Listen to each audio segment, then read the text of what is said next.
불교는 괴로움을 없애기 위해 집착을 없애야 한다고 강조한다. 그러면서 집착을 없애는 것에 집착하게 만드는 바보 같은 행위를 종용하고 있는데 이것은 매우 잘못된 가르침이다.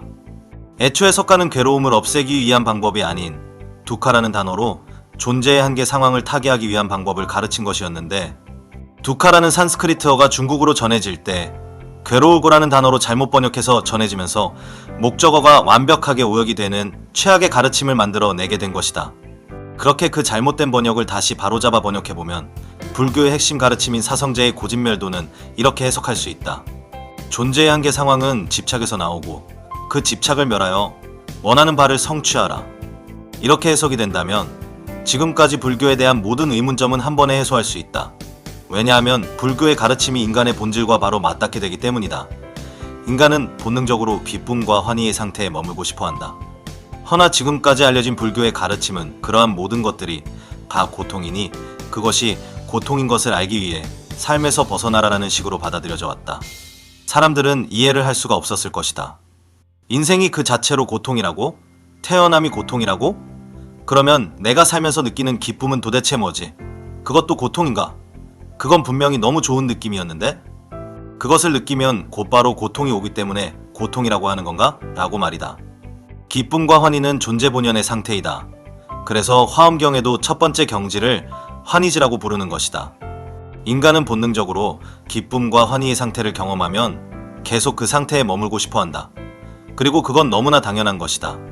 그러나 불교는 모든 것이 고통이라고 가르치면서 존재의 본질인 환희의 상태마저도 부정하게 만드는 바보 같은 가르침을 의심 한번 해보지 않고 전파해대고 있다.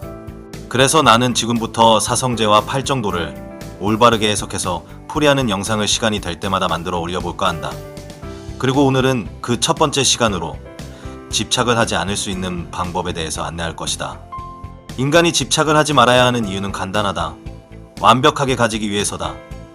그러나 완벽하게 가진다는 말에 대한 오해를 방지하기 위해 한마디를 덧붙이자면, 완벽하게 가진다는 말은 가지고 싶으면 언제든 가질 수 있고 버리고 싶으면 언제든 버릴 수 있는 완벽하게 내 마음대로 통제가 가능한 것으로 만드는 것이다.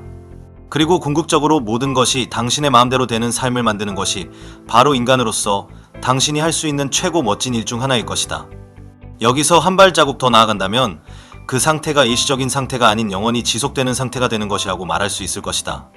상상만 해도 즐거운 이 상태가 어쩌면 당신에겐 절대 불가능한 이야기처럼 들렸을지도 모르겠다. 그러나 오늘 이 영상을 완전히 이해한다면 당신은 당신에게 불가능이 없다는 사실을 이해할 수 있을 것이다.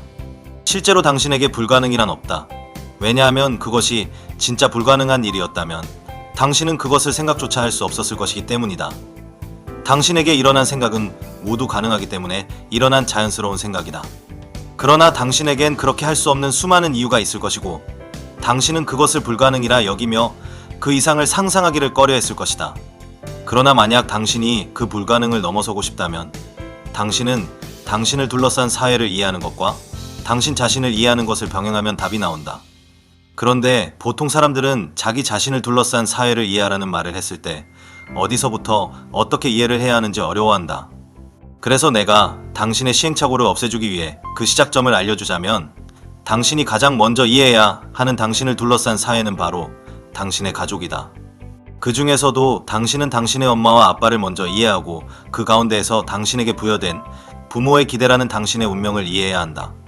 그러면 당신은 그 운명에서 당신이 원하는 운명을 보게 될 것이다. 그렇게 당신이 그 운명을 발견했다면, 당신의 부모가 그 운명을 당신에게 기대하게 만들면 당신은 새로운 운명을 창조해낸 것이 된다. 당신들이 그렇게 좋아하는 고타마 시다르타가 왕의 운명을 버리고 석가모니의 운명을 만들어냈듯이 당신도 당신이 원하는 당신의 운명을 찾아 당신의 첫 번째 사회인 가족을 이해하고 당신 자신을 이해하게 된다면 당신은 당신이 원하는 모든 것을 어떻게 가질 수 있는지를 알게 될 것이다. 그리고 그것을 알게 된 것만으로 당신은 그것을 가질지 말지를 결정할 수 있게 될 것이고, 그 결정에 따라 당신의 환경을 스스로 만들고 경험하는 경험을 쌓아가게 되면서 자연스럽게 불가능이 없는 사람으로 거듭나 있는 자신의 모습을 발견할 수 있게 될 것이다. 그리고 이것을 완벽하게 표현하는 9개의 글자로 된 한 문장이 있다. 그것이 바로 수신제가 치국평천하라는 고사성어이다.